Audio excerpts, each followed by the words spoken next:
베이오노믹스 Principle of Economics 4회차 1강 시작하도록 하겠습니다.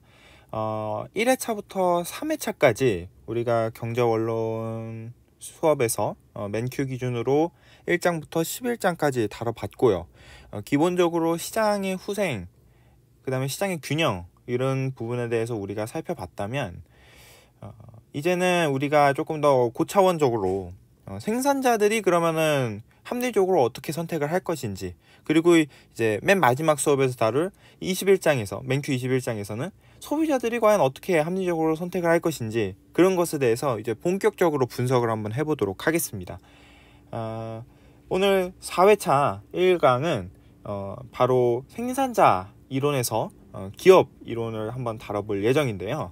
오늘은 그래서 기업이 얼마만큼 생산해야 되고 얼마만큼 생산해내야 비용이 가장 적게 들고 수입이 얼마만큼 제일 많이 느는지, 그런 기타 등등에 대한 사항에 대해서 모두 다 다뤄보는 시간을 가지도록 하겠습니다. 생산자 이론이라고 하면 크게 두 가지가 있습니다. 하나는 기업 이론이 존재하고요, 그 다음에 두 번째는 시장 이론이라는 개념이 존재합니다. 기업 이론은 하나의 기업이 그 기업이 얼마만큼 생산해내야 가장 효율적으로 생산해낼 수 있는지, 혹은 얼마만큼 생산해내야 가장 비용을 적게 만들 수 있는지, 그런 것에 대해서 우리가 따진다고 볼 수 있겠습니다. 바로 얼마만큼 생산해야 되는지, 그 다음에 얼마만큼 비용을 적게 만들 수 있는지, 그런 것을 각각 생산이론과 비용이론 차원에서 우리가 학습을 하게 되고요.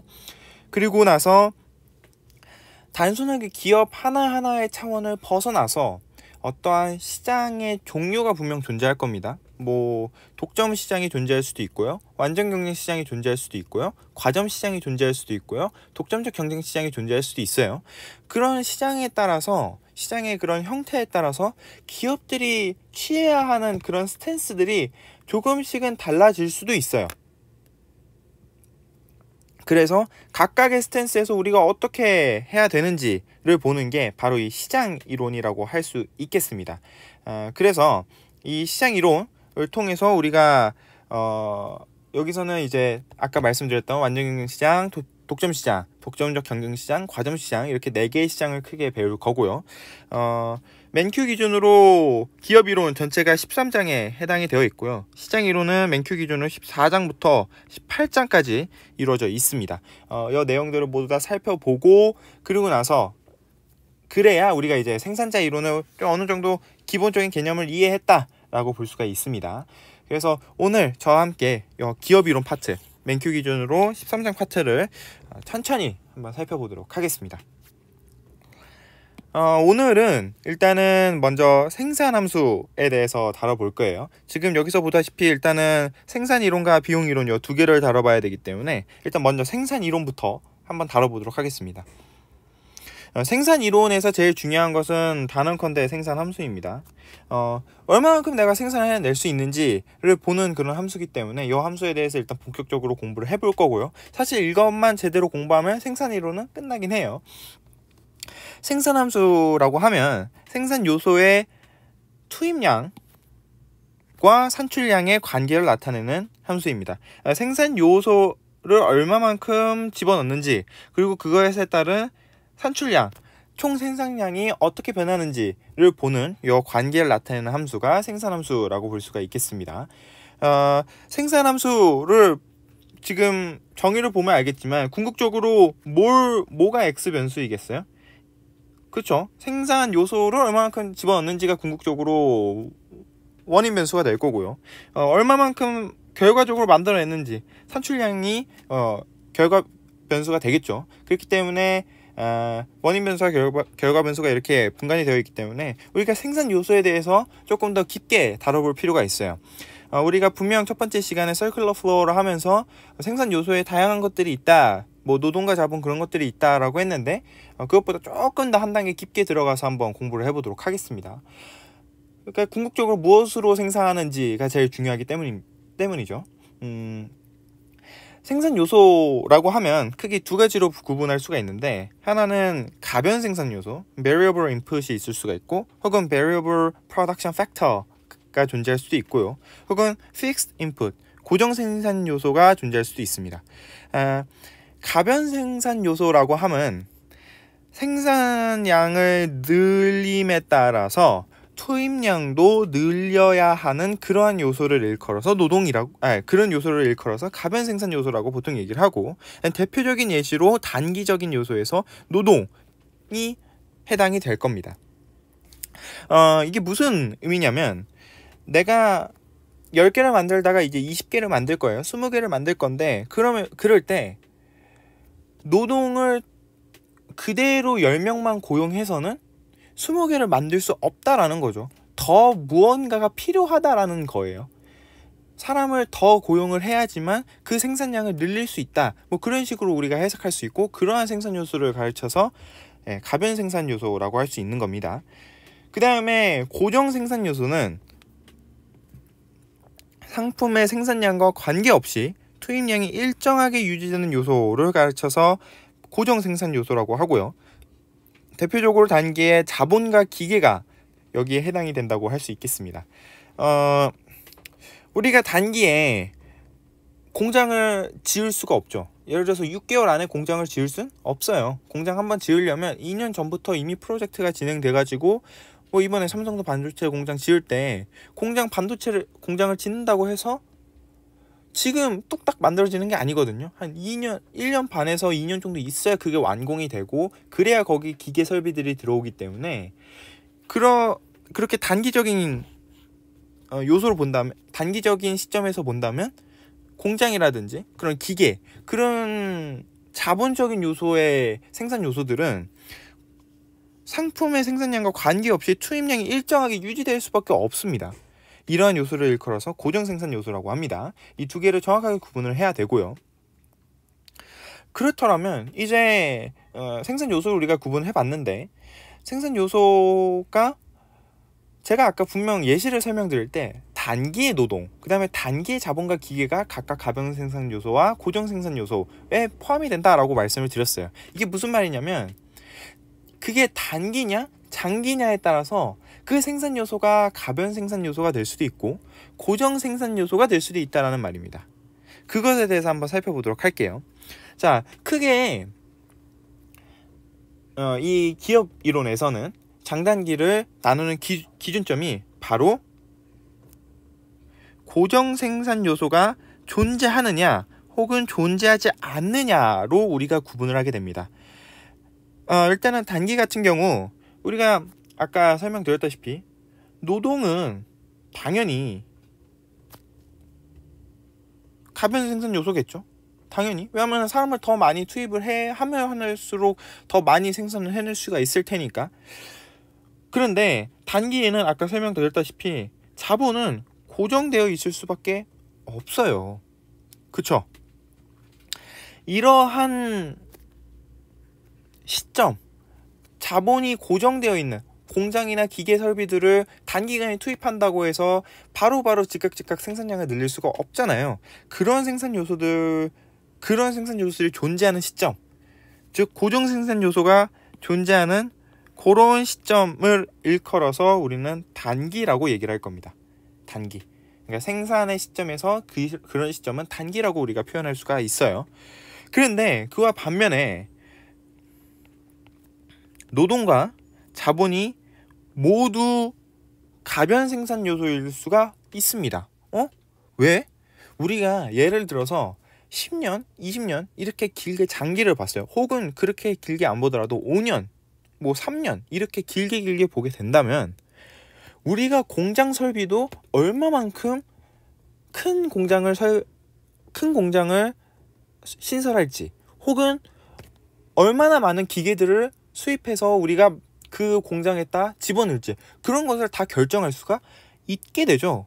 그렇기 때문에 우리가 전체적인 큰 틀에서 사이즈도 정할 수가 있다라는 거예요. 쉽게 말해서 단기에서는 이 고정 생산 요소가, 특히 자본이라는 생산 요소가 고정될 수밖에 없는 그러한 특징을 가지고 있는데, 장기에서는 우리가 그마저도 생각을 해서 설정을 할 수가 있다라는 거죠. 이해가 되시겠죠? 그래서 단기에는 이렇게 고정 생산 요소가 존재하고요. 그 다음에 장기에는 고정 생산 요소가 존재하지 않는 그러한 형태를 띠고 있겠습니다. 그러면 이제 우리가 여기서 한 가지만 더 하자면, 이러한 게 지금 앞에 써져 있는데 이게 무엇을 의미하냐? 아이고.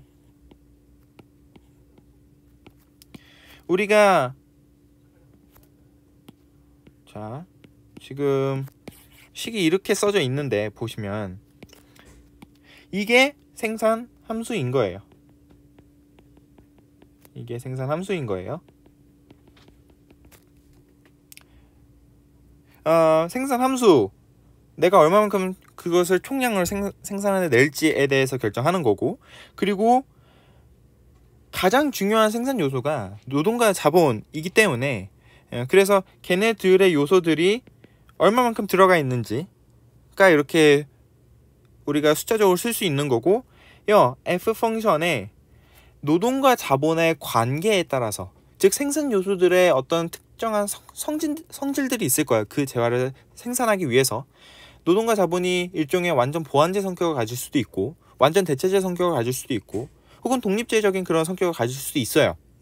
그렇게 된다면 그러한 성격들을 다 따져봐서 저 F의 형태를 정할 수가 있겠죠.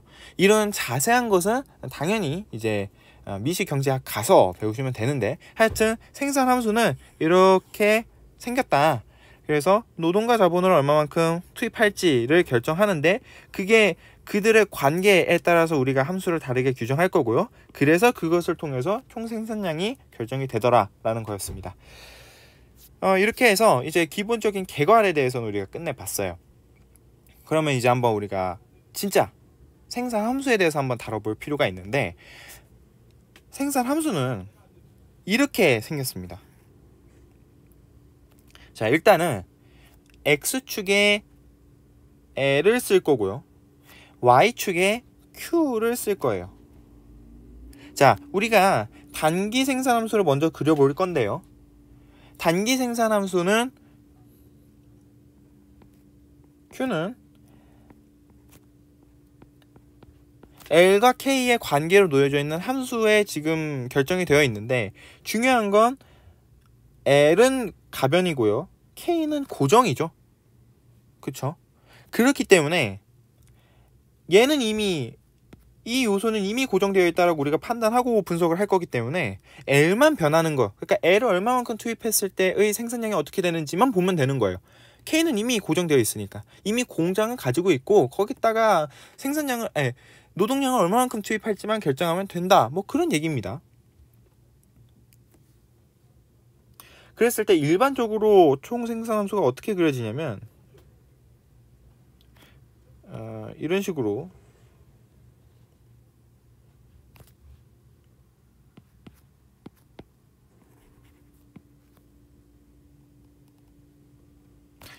보통 그려지게 되는데,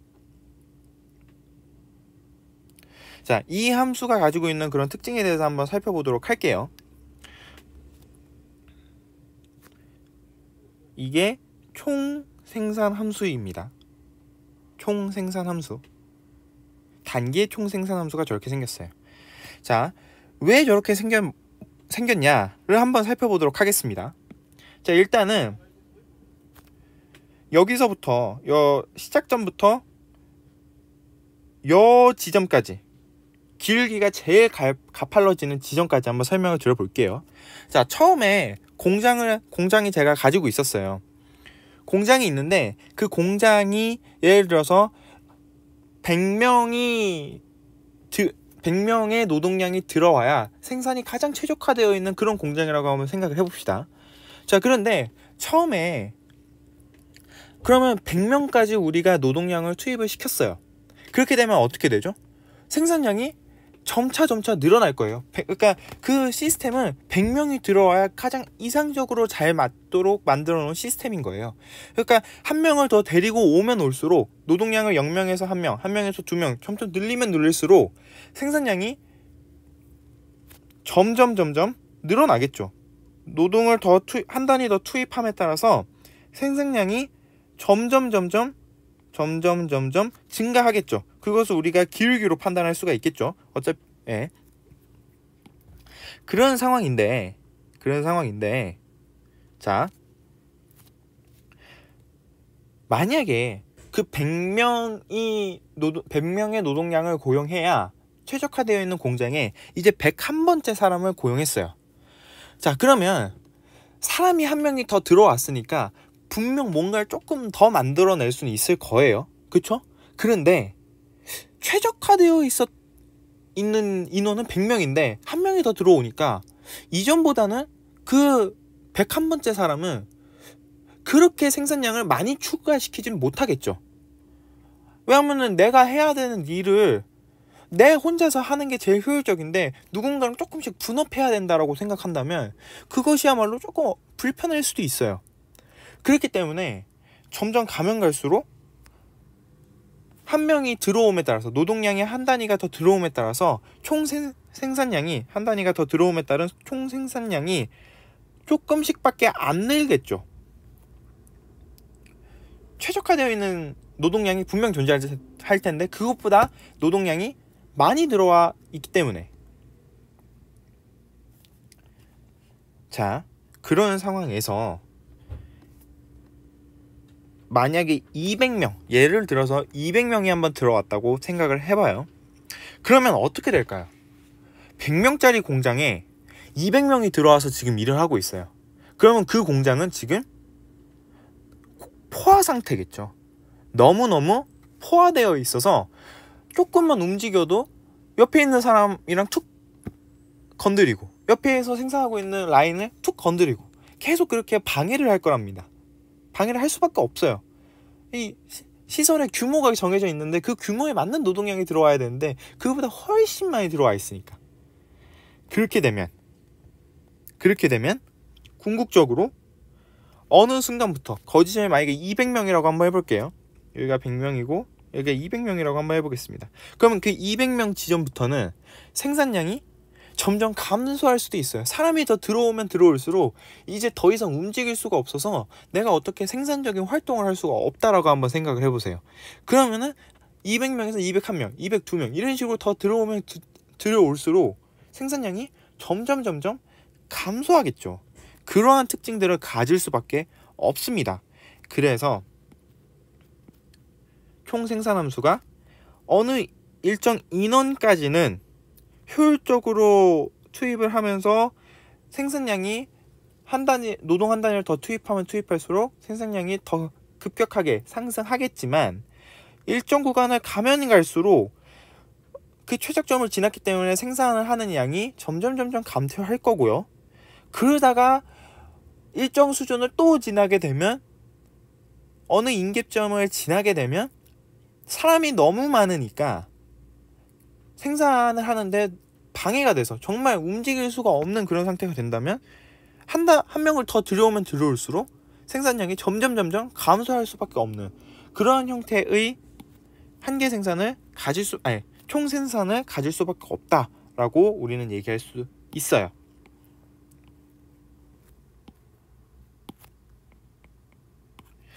자, 이렇게 생긴 게 이제 총 생산 함수가 되겠습니다. 그래서 총 생산 함수 같은 경우 우리가 생산 함수를 애초에 생산 요소의 투입량과 산출량의 관계로서 우리가 나타나기로 했었잖아요. 그렇기 때문에 지금 이렇게 생산 요소와 투입량, 생산 요소의 투입량과 산출량의 관계를 우리가 나타내 봤어요. 자, 우리가 이제 총 생산 함수를 한번 다뤄봤는데 총 생산 함수에서 우리가 일단 지금 다뤄본 게 얘죠. 그러면 우리가 총 생산만 다뤄볼 것이 아니라 평균 생산과 한계 생산도 한번 분석을 해볼 만한 가치가 있습니다.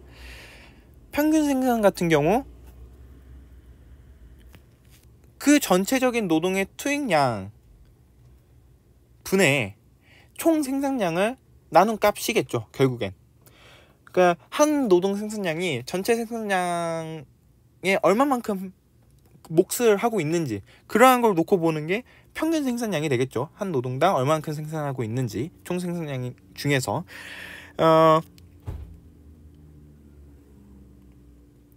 한번 그려보도록 하겠습니다.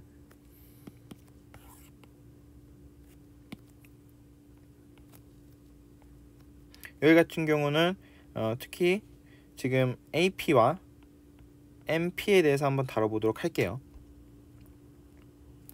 자, 평균 생산이 가장 극대화되는 지점은 여 지점입니다. 원점으로부터 출발한 직선이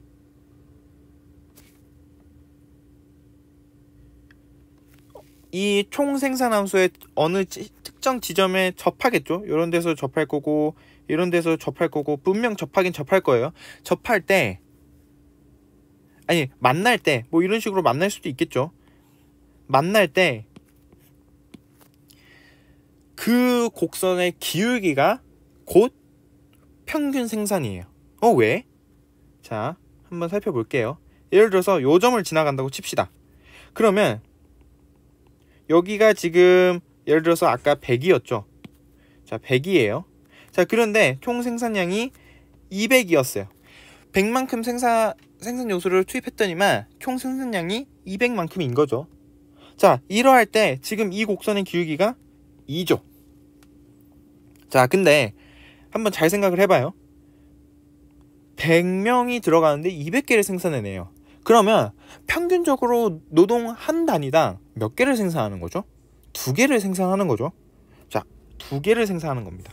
자, 그렇게 원점으로 출발한 그 직선, 그 생산함수, 총 생산함수에 만나는 한 점과 있는 그 직선의 기울기가 곧 평균 생산이 되는 겁니다. 그렇기 때문에 우리가 그 평균 생산이 궁극적으로 극대 값을 가지려면 이렇게 지금 요 직선처럼 접해야겠죠. 가장 기울기가 크면서 접하는 저러한 지점이 있을 건데 저 지점에서 어떻게 되겠죠? AP는 최고점을 찍을 겁니다. 이렇게.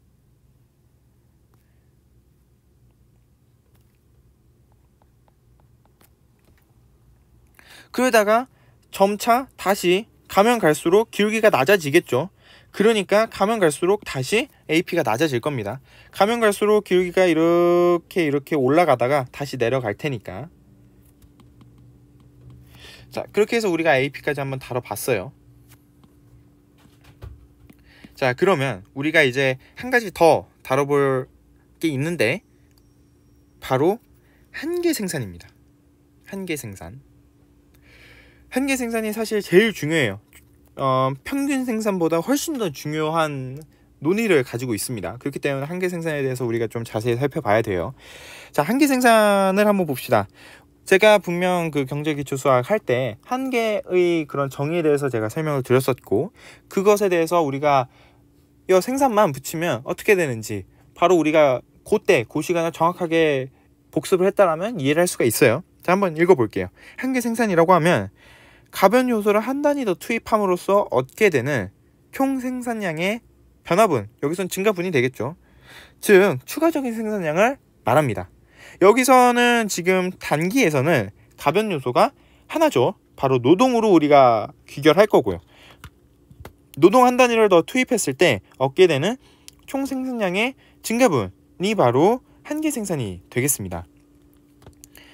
자, 이러한 곡선이 어떻게 지금 그려지냐면 한계 생산은 바로 전에 그 곡선, 총 생산함수 혹은 총 곡선의 접선의 기울기의 값이 한계 생산이라고 전에 계속 말씀을 드렸었어요. 그쵸? 기억이 나시죠? 그렇기 때문에 그 곡선의 기울기의 값이 한계 생산이라면 한계 생산의 가장 피크는 어느 지점일까요? 바로 여 노란색 지점이 되겠죠. 여 지점이 될 거예요. 왜냐? 그 100명이 최적화되어 있는 공장, 그 공장에서는 1명에서 2명, 2명에서 3명 그렇게 해서 100명까지 생산량을 고용을 했어요. 근데 100명이라는 노동이 들어와야 그 공장의 시스템은 가장 효율적으로 돌아갈 수 있기 때문에 그 100명이 들어올 때까지는 생산량이 점점 증가하겠죠. 왜냐? 처음 들어왔을 때는 그 100명의 일을 혼자서 다 해야 되고, 2명이 들어왔을 때는 그 100명의 일을 2명이서 나눠서 다 해야 되니까. 그러니까 100명이 들어올 때까지 생산량이 점점 증가할 거예요. 그 말은 총 한개 생산 함수가 그 지점까지 점점 상승을 하다가 요 지점에서 피크를 딱 찍고 100명을 넘겨서부터는 이제 한 명이 더 들어오면 들어올수록 그래요. 분명 생산량은 증가는 할 건데 이전보다는 적게 증가를 하겠죠. 그러니까 이 MP가 점점 낮게 가다가, 좀 그림을 다시 한번 그려볼게요.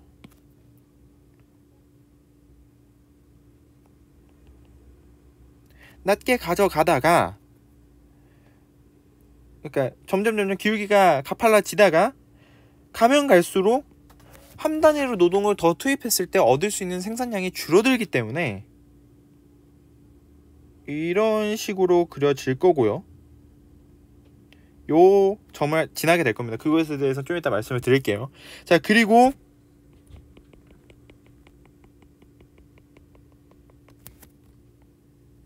그 200명을 지나서부터는 어떻게 되냐면 200명을 지났어요. 그렇게 되면 한 단위를 더 노동을 데리고 오면 데리고 올수록 노동을 더 데리고 오에 따른 어떤 추가적인 생산량이 전혀 발생하지 않고 오히려 생산에 방해를 하면서 총 생산량을 감퇴시키는 그런 효과가 발생한다고 이전에 벌써 설명드렸습니다. 그렇기 때문에 그 이후부터는 한개 생산량이 0보다 밑으로 떨어지게 되는 거예요. 자, 이렇게 단기에 총 생산함수와 평균 생산함수, 그 다음에 한계 생산함수가 이렇게 규정이 될 수가 있고요. 얘네들을 이제 우리가 정확하게 그림이 어떻게 생겼는지 좀 잘 살펴볼 필요가 있어요. 제가 조금 얘네들을 다시 좀 잘 그림을 그린다면, 한계 생산함수 같은 경우에는 이런 식으로 그릴 수가 있겠고요. 그 다음에 평균 생산함수 같은 경우에는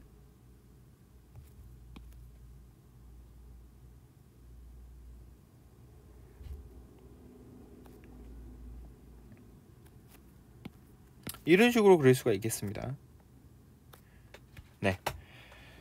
자, 요게 한계 생산함수고 요게 평균 생산함수가 되겠습니다. 고로 우리가 다시 한번 요 그래프를 보면서 어떻게 설명을 드릴 수가 있냐면,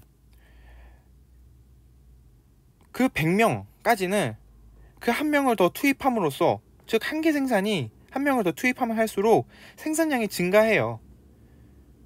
한 노동 단위를 더 투입하면 투입할수록 생산량이 증가한다 라는 게 MP가 상승한다 라는 거예요. 추가적으로 얻게 되는 생산량이 한계 생산이니까 올라가다가 그 100명을 넘어가서부터는 한계 생산이 줄어들 거고요. 그래서 점점 줄어들 건데 이 지점을 넘어서부터는 하락하겠죠. 그리고 평균 생산 같은 경우에는 요 지점에서 피크를 찍을 건데, 왜 요 지점에서 MP와 AP가 만나냐. 자, 지금 요 점에서는 지금 곡선의 기울기도 요거고, 그러니까 접선의 기울기도 이거고, 지금 그 접선을 지나는 선이 지금 이 청록색, 저 민트색하고 정확하게 일치하죠. 그렇기 때문에 저 지점에서 같을 수밖에 없어요. 자, AP 그 다음에 MP의 저 관계는 평균과 한계의 관계로 우리가 설명할 수 있는데, 이 관계에 대해서는 우리가 다음 시간에 진행을 하도록 하겠습니다. 요거에 대해서는 조금 더 자세한 건 다음 시간에 진행할게요. 어차피 비용하면서 거기서 AC와 MC에 대해서 제가 자세하게 설명드릴 게 있기 때문에 거기서 진행을 하고, 지금 일단 하여튼 저 지점에서 만나더라, 저런 성질을 가지고 있다 정도만 우리가 알고 있으면 됩니다. 자, 그러면 우리가 요 그래프, 요 총체적인 그래프를 통해서 무엇을 도출할 수 있냐면 바로 한계 생산의 체감의 법칙을 우리가 도출할 수 있습니다. 무슨 얘기냐면, 고정 요소가 존재하는 단기에 가변 요소 투입량을 증가시키게 되면 한계 생산이 지속적으로 감소하는 현상을 일컬어서 한계 생산의 체감의 법칙이라고 표현합니다. 자, 무슨 얘기냐면 한계 생산이 일정 부분까지는 늘어날 수밖에 없어요. 왜?